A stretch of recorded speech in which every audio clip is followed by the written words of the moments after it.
Ciencia, tecnología y sociedad. Es el momento de conocer lo que está pasando con Amélie Quinchán y Moisés Sánchez.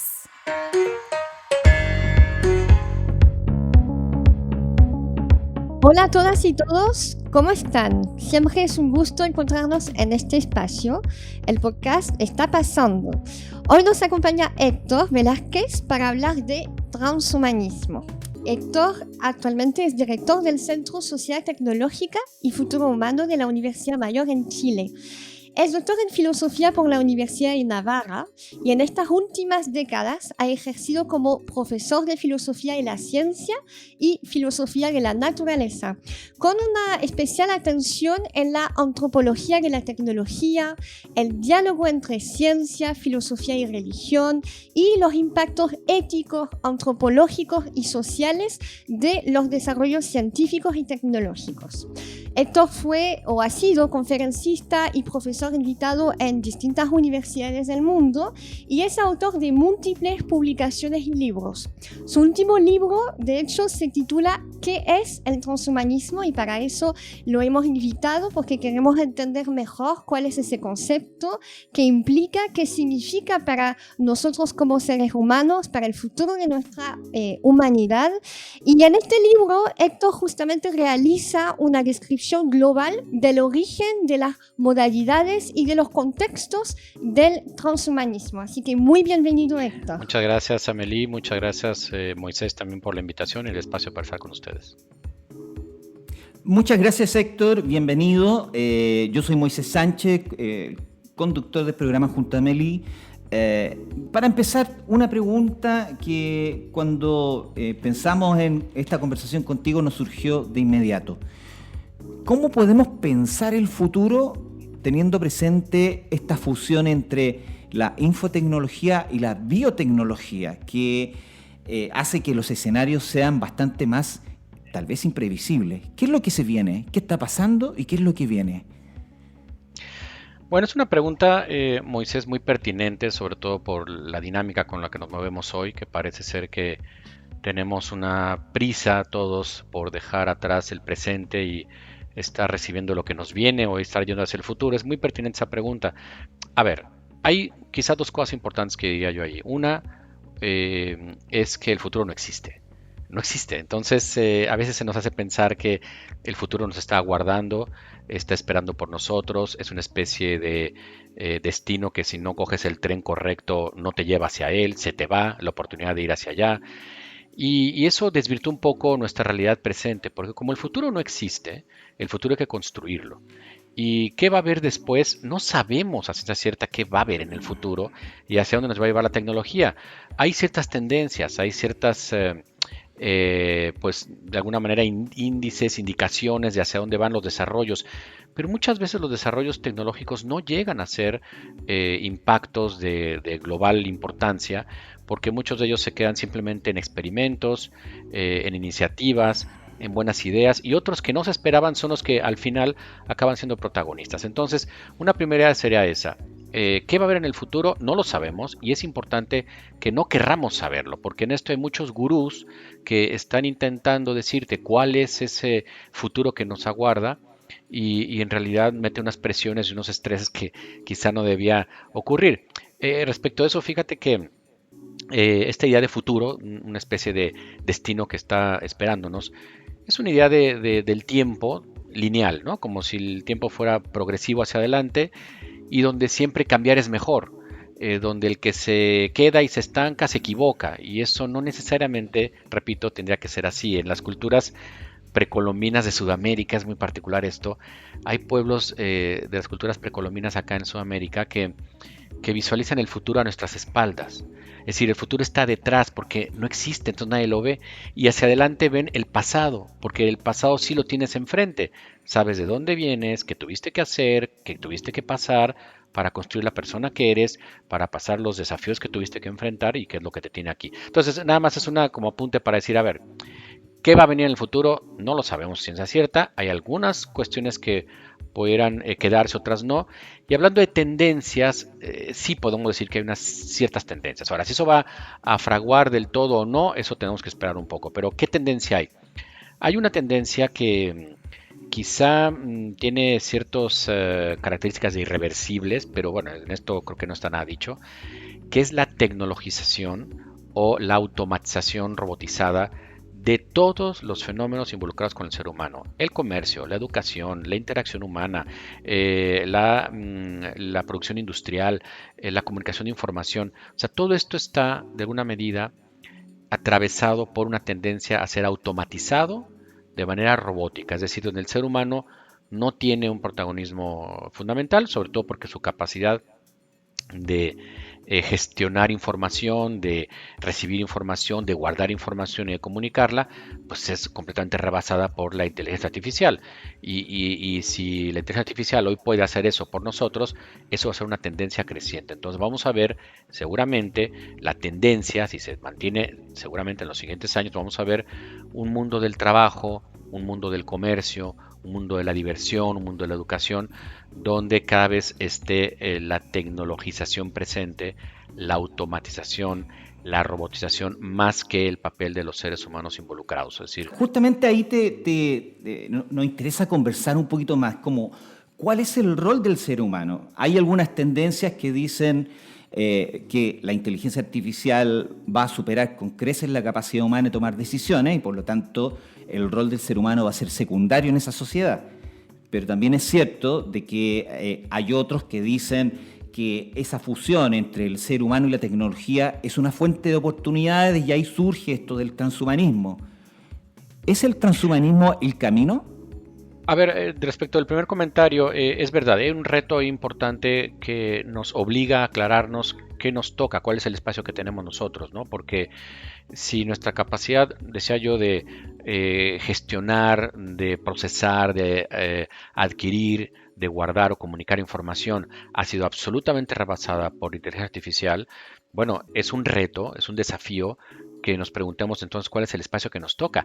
Hay disciplinas que van a ser impactadas fuertemente en esto. En el futuro se dice, repito, una tendencia, no sé si se vaya a quedar esto, pero creo que hay elementos para pensar que de alguna manera el mundo del derecho, el mundo de la medicina, el mundo de aquellos espacios donde el ser humano era como indispensable, un médico para hacer un diagnóstico, un abogado para hacer un argumento en el litigio o un juez para determinar si alguien es culpable o no, eso es muy probable que sea sustituido por inteligencia artificial, porque nosotros podemos meter una serie de datos de la biometría, de cómo nos miden los signos vitales y nos puede generar un buen sistema cuál es el diagnóstico y cuál es la medicación que hay que recibir. Es más, hay una variante en la medicina que ahora mismo es muy cara, es muy difícil que sea global, pero que los desarrollos se están haciendo importantes por esa línea que se llama la medicina de precisión, que lo que hace es rastrear tu genoma,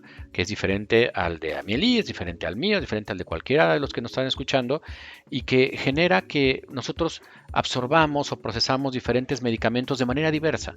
Entonces, ¿qué hace la medicina actualmente? La medicina llamada de evidencia o la medicina estadística, pues hace una administración de fármacos y te hace entrar en un cierto rango de promedio de personas a la que, por ejemplo, no sé, un medicamento le hace bien al 40% y al 60% le hace mal, ¿no? Pero si hay un medicamento que le hace bien al 90% y al 10% no, bueno, pues te lo dan porque se supone que esa evidencia respalda que te lo den. Si por suerte tú caes en el rango de personas que no te hace bien, bueno, pues entonces no te lo dan, ¿no? O bueno, tendrán que revertir esa medicación con otra cosa.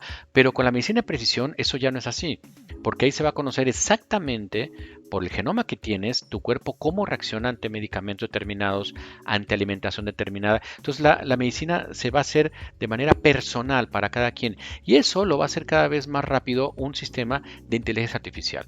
Entonces el abogado igual, o sea, el abogado va a recibir una información y es probable que la máquina establezca cuál es el resultado de esas causales para el delito o no. Entonces, en ese tenor de cosas, es verdad, como tú decías, y termino aquí este comentario, que el transhumanismo está metido en esta dinámica donde las biotecnologías se aparecen como herramientas para mejorar nuestras capacidades, para intervenir sobre ellas y para no acostumbrarnos resignadamente, según argumentan los transhumanistas, no acostumbrarnos resignadamente a las condiciones que la evolución nos ha generado a lo largo de 2 millones de años, ¿no? Entonces, es un poco esa idea, en efecto, en ese tenor de avance tecnológico es donde se ubica el transhumanismo. Héctor, y tal vez rescatando ese comentario que decías de que esta visión de la tecnología y el desarrollo científico tiene que ver con la forma en que como sociedad enfrentamos el progreso, un progreso permanente, lineal, en ascenso. De alguna forma, las visiones transhumanistas nos siguen un poco ese sendero al afirmar, en términos generales, de que la tecnología es una forma de mejorar las capacidades humanas y en el fondo es un bien para la sociedad. ¿Cómo podrías categorizar eso tal vez en un par de frases cortitas? Sí, mira, es interesante esta cuestión. En efecto, el transhumanismo está montado en el carro de que el progreso siempre está unido al avance tecnológico, cosa que en los años 80, 70 se puso, al final de la Guerra Fría se puso como muy entredicho, sobre todo el siglo XX fue un siglo donde la tecnología nos generó armas de destrucción masiva y generó una desconfianza acerca de si la tecnología realmente era para bien siempre o no. Pero en ese contexto el transhumanismo apareció como una especie de advertencia. No, la tecnología sí sirve para mejorar al ser humano, sí sirve para darnos mejores condiciones, porque miren, podemos intervenir biotecnológicamente para que el ser humano conozca mejor, envejezca menos, incluso no se enferme y hasta sueñe con no morir, o que tenga un mejor metabolismo, o escuche un rango mayor de sonidos. Es decir, una serie de exploraciones de capacidades mejoradas que antes eran impensables, y en ese sentido el progreso tecnológico pues como que vino por un segundo aire, ¿no? Bueno, estábamos muy criticados porque habíamos generado la posibilidad de destruir al planeta muchas veces mediante una conflagración atómica, y resulta que ahora la biotecnología nos dice, cuidado, o sea, sí podemos generar una nueva situación para el ser humano que venga por el lado de la biotecnología. Es un poco, en efecto, una esperanza que la biotecnología ha explotado últimamente, ¿no? Héctor, con respecto justamente a lo que mencionabas al inicio de que no podemos conocer el futuro, no, y quizás no nos conviene en realidad, y hay que volver un poquito a mirar las realidades presentes. Nuestras realidades hoy incluyen algo muy importante en nuestras relaciones sociales, que es las desigualdades, ¿no? Y yo te quisiera llevar a este asunto de transhumanismo y desigualdad, porque una parte de la discusión tiene que ver con que eventualmente la posibilidad de modificar nuestros cuerpos o nuestras capacidades cognitivas gracias a la tecnología no sería una posibilidad para todos y todas, al menos hasta el momento. Hay algunas empresas que ya están metidas en estos asuntos de transhumanismo, pero los costos son extremadamente altos y por lo que vemos esto podría exacerbar desigualdad. Me gustaría saber un poco cómo analizas el problema y cómo lo ves también desde lo filosófico. Así es, Amelie. Es una de las grandes objeciones que ha recibido el transhumanismo desde el inicio de su propuesta. Autores de diferente rango, oposiciones ideológicas muy diversas han insistido sobre esto, han coincidido en esto, que es el riesgo de las nuevas desigualdades, porque en un primer momento, como tú bien dices, el acceso a estas tecnologías sería solamente reservado para aquellos que tienen relación con los grandes corporativos tecnológicos o que pueden entrar en todo ese alcance, un poco como lo vemos hoy, quién puede tener acceso a los mejores avances en telefonía, por ejemplo, ¿no? El celular más caro, pues obviamente ciertos sectores de la población o otros más aspiracionistas que empeñan hasta su alma para tener este acceso, pero de alguna manera con un costo social importante. Eso puede pasar, como bien dices, con los avances biotecnológicos que hagan que el ser humano tenga mejoras en sus capacidades, que sea solamente para el segmento que tenga acceso económico y social a ello. Pero supongamos que esto se hace global y supongamos que se hace de manera de acceso generalizado y que no solamente para los acomodados puede tener esta opción. Vamos a suponer eso. Aquí el problema se mantiene porque ¿quién va a decidir cómo modificarse y respecto a qué criterios, qué núcleos poblacionales? Porque imaginemos un segmento de población que esté preparado biotecnológicamente que esté modificado para ocuparse en el manejo de basura radioactiva, otros para trabajar en el espacio, otros para estar trabajando a 120 metros bajo el agua y sin ningún problema y sin estar usando una escafandra o un traje de buzo. O sea, ese tipo de diferenciaciones de trabajo, de actividades sociales, la posibilidad de diseñar seres humanos, soñando un poco porque esto no es posible, pero en la ruta que va el transhumanismo es una sugerencia, señalar el tipo de seres humanos con qué capacidades, unos más simpáticos, otros con más rendimiento para el deporte, otros con más habilidades para cocinar, otros para la gestión política.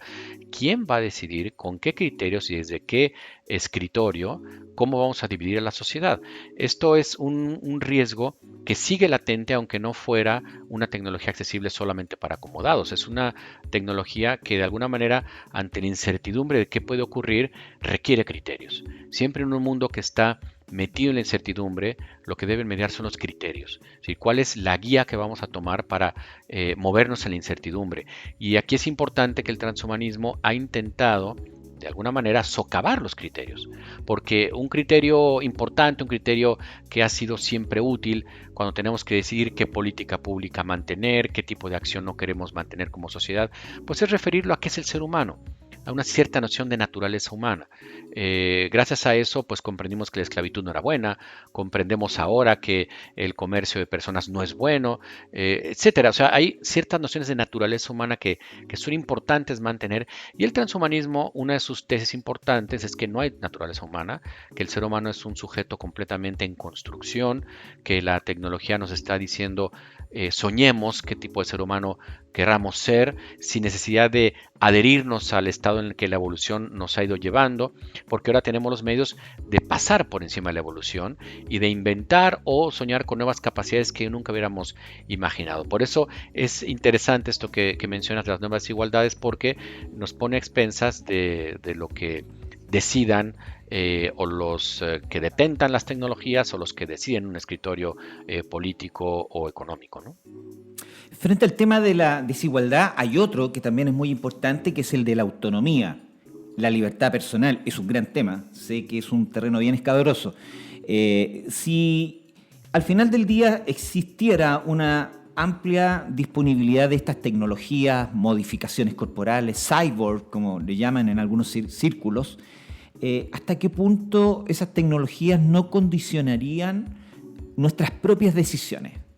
Es decir, ¿hasta qué punto, si es que uso un chip cerebral o algún dispositivo biotecnológico, puedo excusarme ante la sociedad de ser responsable por ciertos actos, ante el derecho, ante situaciones familiares? ¿Cómo funcionaría eso? Sí, es muy, muy importante este cuestionamiento, porque aquí hay como dos escenarios, ¿no?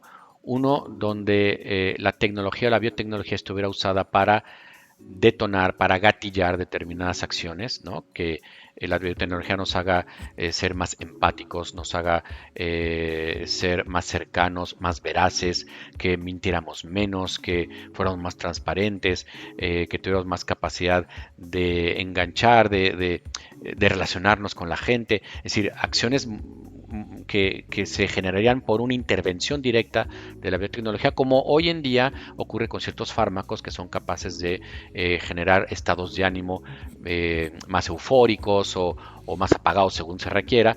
Bueno, eso es un punto de vista de qué ocurriría si la biotecnología es la que detona. Pero hay otro campo donde también la biotecnología no necesariamente se ocupa de eso, sino de vigilar, de observar, de estar al tanto de cómo te vas comportando para tomar decisiones. Si ustedes recuerdan, en la película Minority Report, ahí se planteaba cómo actuar ante un sujeto que se sabe que va a cometer un delito antes de que lo cometa. La policía del precrimen, que le llamaban. Exactamente, la noción prerromana de la presunción de inocencia está pero absolutamente desterrada. O sea, este señor no es culpable hasta que se muestre lo contrario, no, es sospechosamente culpable, y lo que hay que hacer es intervenir antes de que haga la acción. Bueno, ese sistema de vigilancia también podría ser posible mediante las intervenciones biotecnológicas que están hechas para leer la operación cerebral, sus reacciones, sus estímulos, y que de alguna manera prevea cómo te vas a comportar. Entonces, son dos riesgos para la libertad.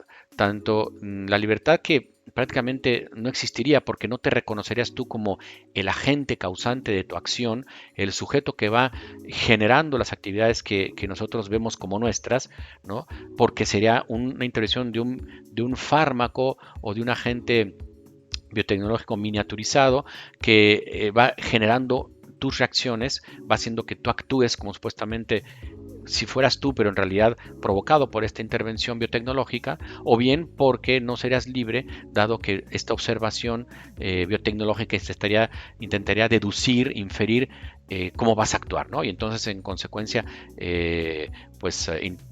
actuar antes de que actúes, ¿no? Si se permite la expresión, como en Minority Report. Entonces, son dos graves riesgos hacia la libertad humana. Una libertad que en ambos casos no nada más consiste en poder elegir entre opciones. A veces esa es una noción, más popular de la libertad, ¿no? Que se llama libre albedrío, que es la capacidad entre elegir opciones. En ambos casos, si la biotecnología genera nuestras acciones o las observa y las vigila, no se está vulnerando esa posibilidad, porque tú puedes estar eligiendo entre opciones. Una noción de libertad un poquito más profunda, no nada más como capacidad de elegir entre opciones, sino de reconocerte como el generador, el causante primero de tus decisiones. Esa sí que parecería estar amenazada, por decirlo fuertemente, por la intervención biotecnológica. Por eso es un riesgo que debería generar una fuerte reflexión sobre los límites de alcances de la implementación biotecnológica. Al final, el transhumanismo hoy por hoy está generando expectativas, porque te hace tres grandes promesas, ¿no? Te dice, si tú implementas la biotecnología, vamos a tener la posibilidad de hacer una superinteligencia, que el ser humano tenga una capacidad intelectual sin precedentes, que sea capaz de llegar a una superfelicidad y que sea capaz de llegar a una inmortalidad. Entonces, una superinteligencia, una inmortalidad y una superfelicidad, bueno, es un estado en el que no conocemos hoy en día. Entonces, con eso juega el transhumanismo. ¿Por qué no explorar la conformación de un nuevo sujeto? Si no lo exploramos hoy, estamos afectando a las generaciones del futuro. Lo que hay que hacer es trabajar por implementar este cambio para que las generaciones del futuro vean qué diferente ser humano puedan llegar a ser. Si no lo hacemos, dicen ellos, será por una especie de egoísmo, de mantener las situaciones como estamos, es decir, si yo soy vulnerable, si yo me enfermo, si yo me canso, que también el del futuro se enferme, que también el del futuro se canse, cuando en realidad, dice el transhumanista, en realidad tendríamos que hacer las cosas de modo que generemos al nuevo ser humano del futuro con nuevas características, ¿no? Héctor, te escucho y me pregunto, es una pregunta para ti, ¿por qué el ser humano quiere ser súper todo? ¿Cuál es desde tu visión filosófica, desde la filosofía, qué es nuestra motivación como ser humano para ser súper todo, súper humanos, súper inteligentes, súper felices, súper eternos, etcétera? Claro.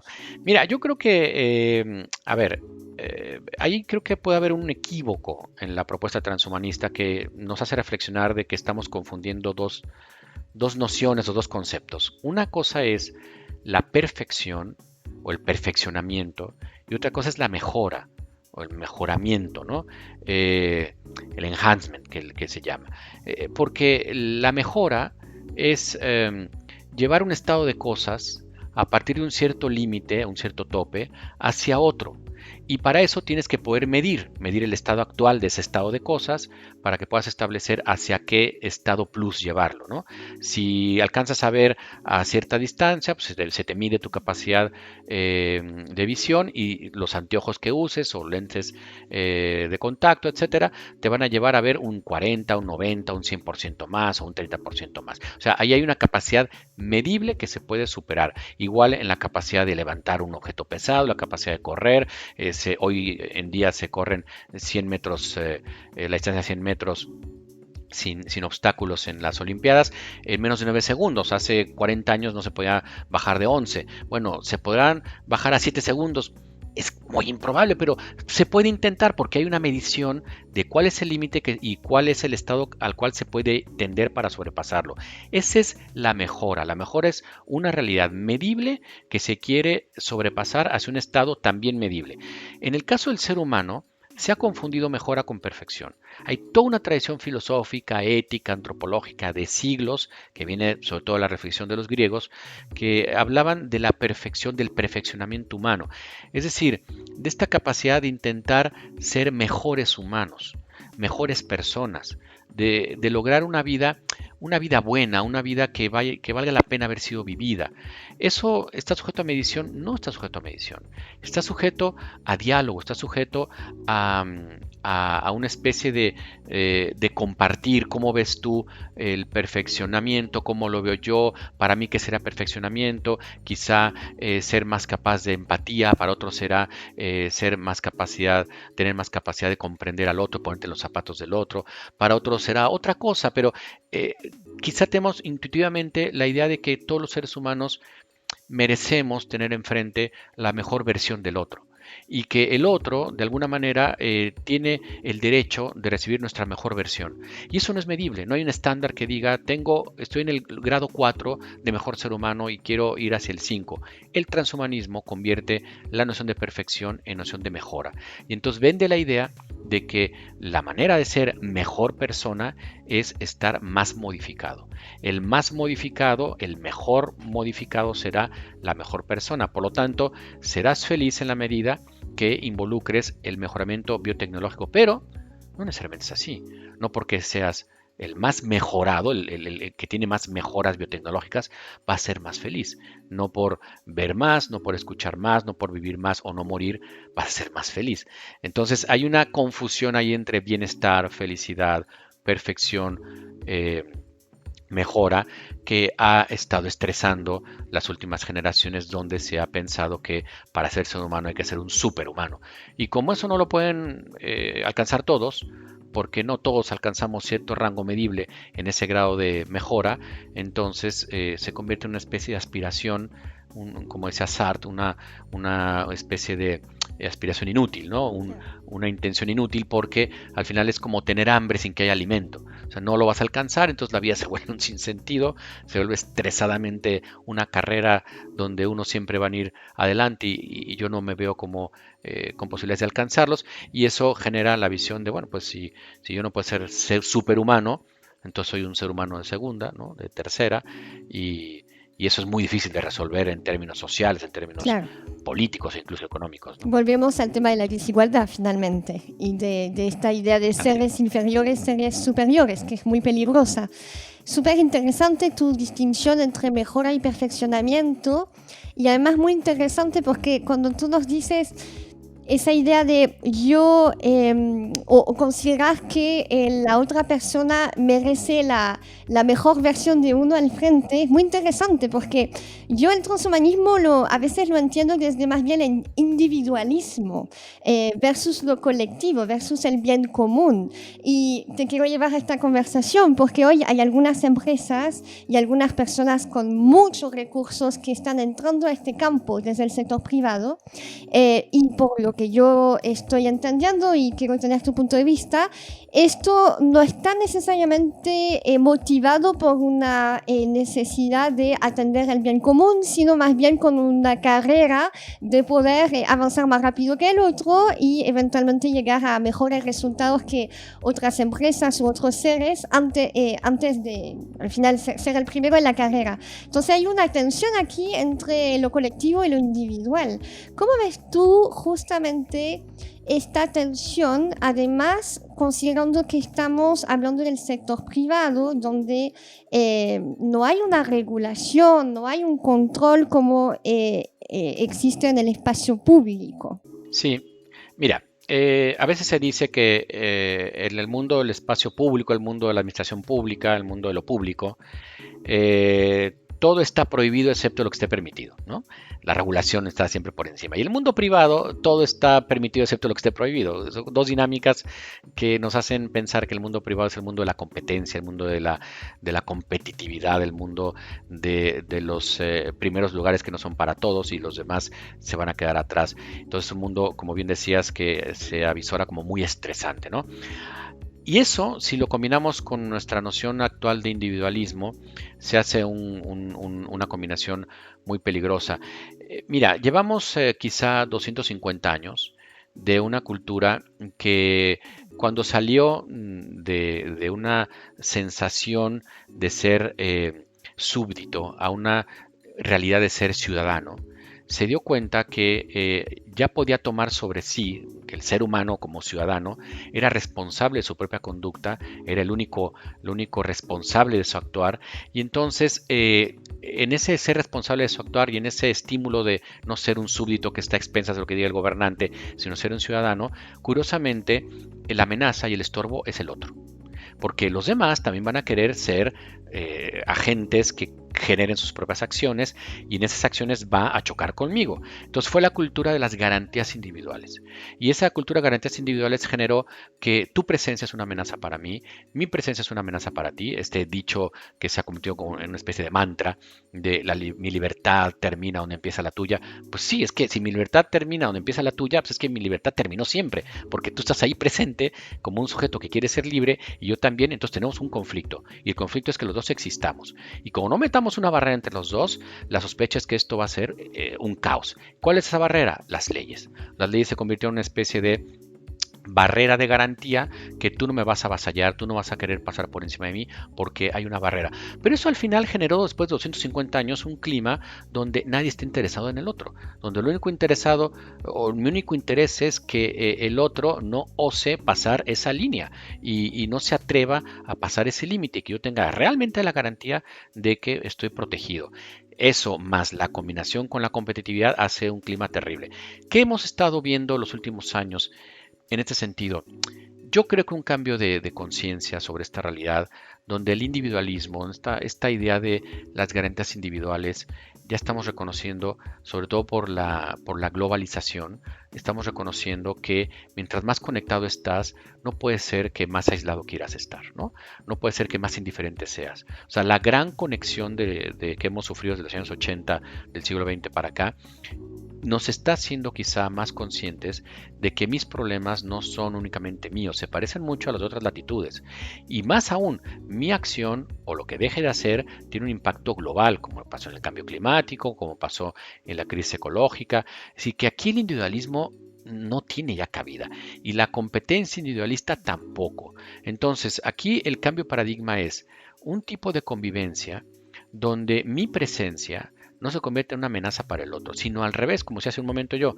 Si yo tengo todo el derecho de recibir la mejor versión tuya, entonces de alguna manera tengo la obligación de dar espacio para que tú quieras manifestar qué quieres, qué tienes, qué deseas, quién eres, cómo ves las cosas, cómo ves la realidad, cómo has asimilado biográficamente a lo largo de tu vida lo que te rodea, los entornos en los cuales has estado, las personas con las que has convivido y que han generado a lo largo de tu vida eso que se llama interioridad, intimidad, es decir, una especie de clima en el cual yo esté poniendo las condiciones para que tú reveles quién eres y también para que tú pongas las condiciones para que yo manifieste quién soy.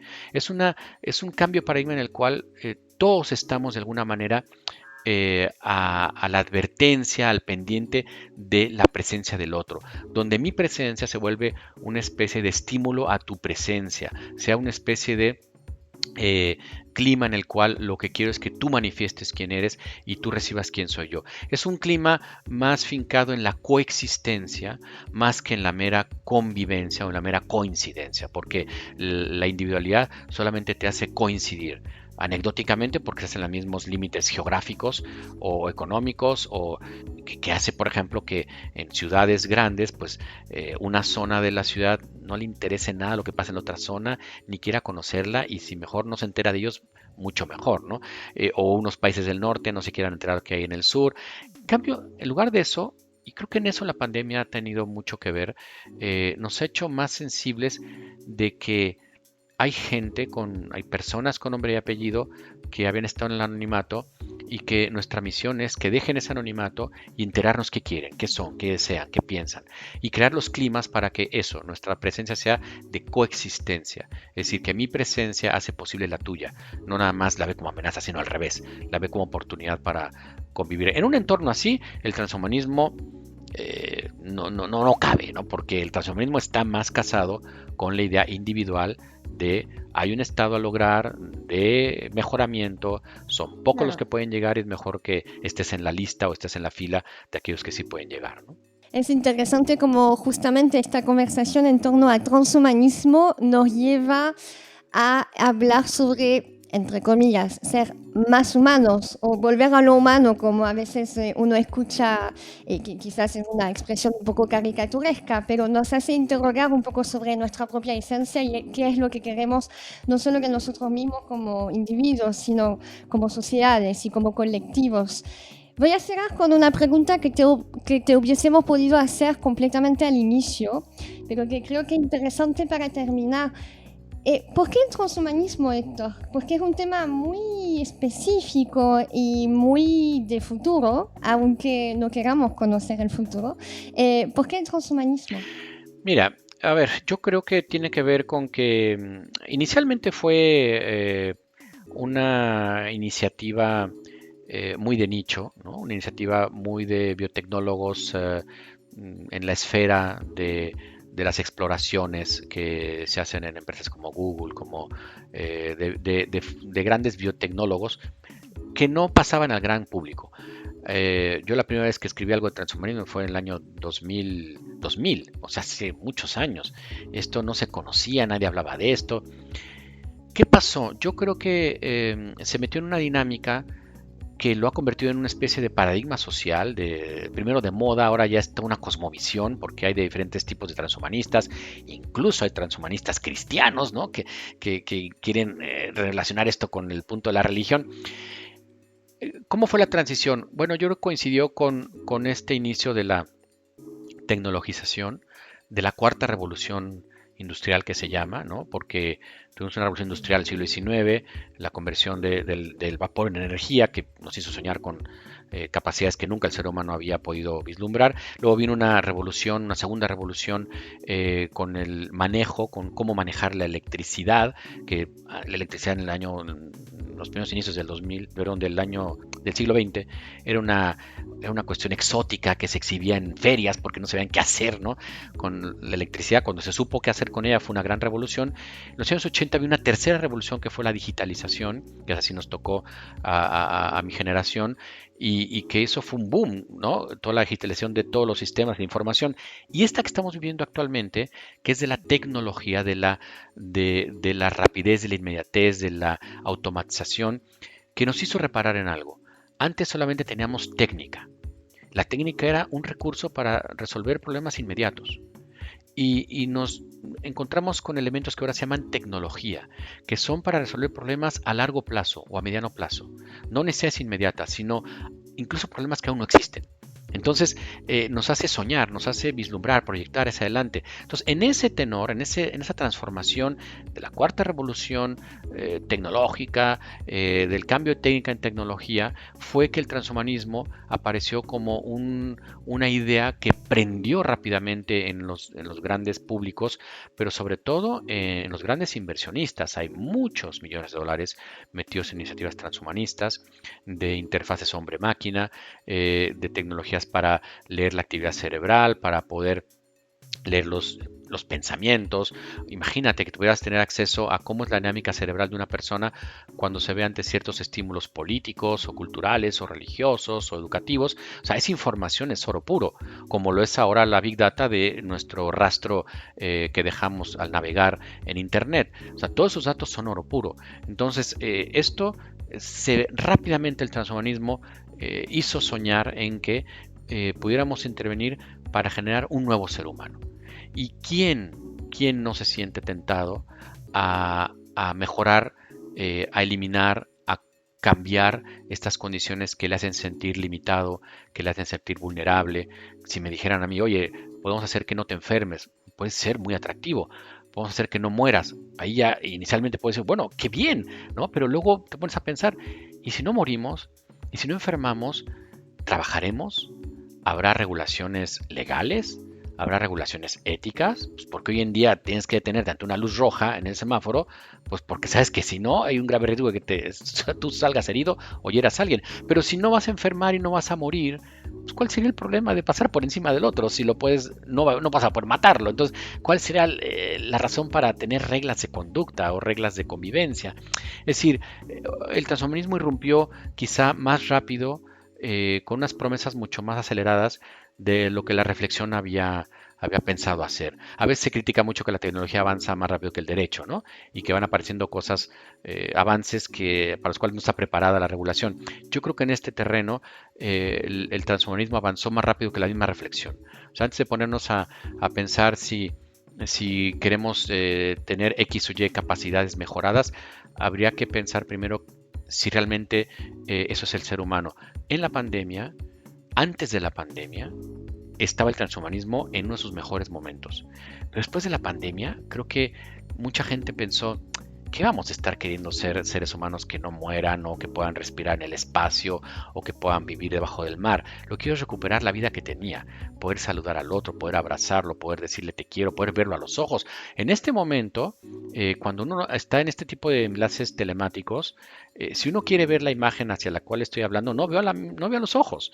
Y el otro tampoco me está viendo a los ojos. O sea, yo tengo que, para poder que el otro me vea a los ojos, tengo que perder la imagen porque no estoy viendo a la persona, estoy viendo a la cámara. Entonces, en ese sentido, creo que queremos recuperar un contacto directo, un contacto personal, parece, ¿no? Que es lo que estamos echando de menos. Entonces, yo creo que en ese sentido, el transhumanismo en este momento está un poquito puesto en entredicho, donde lo importante es reflexionar qué ser humano queremos ser y por qué. Esa es como la gran pregunta, y es muy sano una pregunta que había desaparecido, una pregunta sobre la naturaleza humana.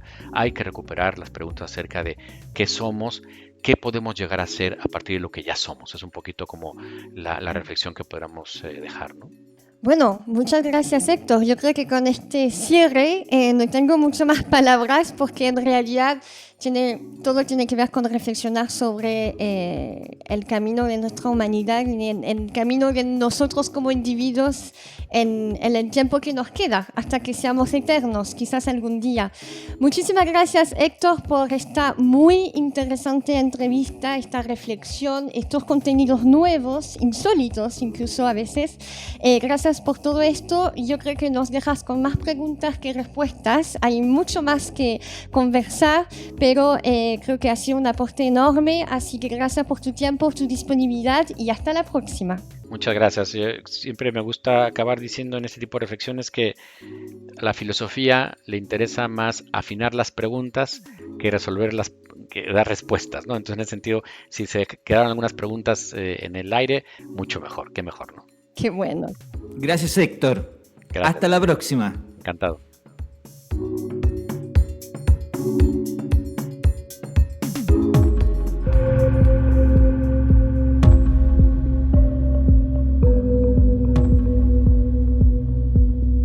El 19 de abril de 2015 fue activada Sofía, la primera inteligencia artificial con dominio de expresiones faciales. Inspirada en la actriz Audrey Hepburn, Sofía es capaz de imitar los gestos de sus interlocutores humanos. Además, está calificada para contestar preguntas y mantener conversaciones sencillas sobre temas predeterminados y triviales. Puede comentar sobre el clima, por ejemplo. Desarrollada por la misma compañía a cargo de la tecnología para el reconocimiento de voz de Google, Sofía ha sido diseñada con la capacidad de aprendizaje. Su software de inteligencia artificial analiza conversaciones y extrae datos que le permiten mejorar sus respuestas con el tiempo. Sofía ha mantenido largas charlas en programas de televisión e incluso ha bromeado con sus entrevistadores en vivo y en directo. Tal vez por esta razón respondió de esta forma en una entrevista en 2016. El entrevistador le solicitó: por favor, dime que no destruirás a los humanos. A lo que Sofía respondió sonriente: bien, destruiré a los humanos. Esperamos que de verdad haya sido una broma, Sofía.